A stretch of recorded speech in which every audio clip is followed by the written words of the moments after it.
Tinanggihan daw ni dating Pangulong Gloria Macapagal Arroyo ang alok ni incoming President Rodrigo Duterte na ipardon siya. Gayunpaman, tingin ni Duterte bilang isang dating prosecutor at abogado, walang matibay na kaso laban kay Arroyo. Bagay na kinontra naman ng ilang. Nakatutok si Sandra Aguinaldo.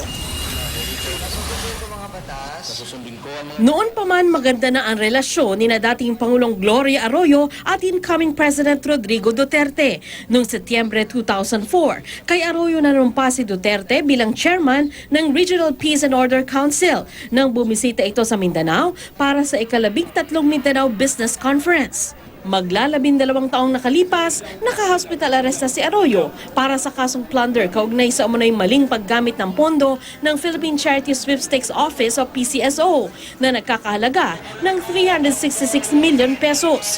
Bago mag-eleksyon, nang payagan ng korte si Arroyo na makauwi ng kanyang kaarawan, kasama ng dating Pangulo sa party ang abogado ni Duterte na si Attorney Sal Panelo.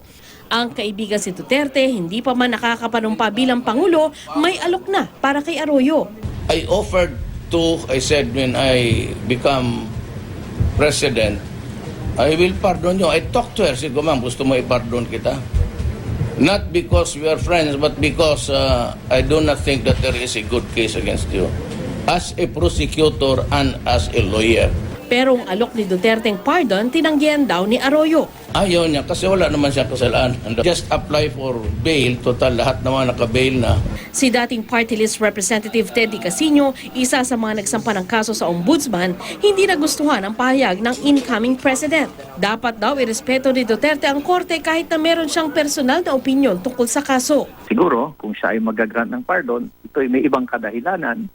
Pwedeng humanitarian, pwedeng political yung dahilan, pero hindi dapat yung personal lang na opinion kahit pa ng presidente. Ang pardon ay pwedeng ibigay ng isang pangulo sa taong nahatulang guilty sa isang krimen.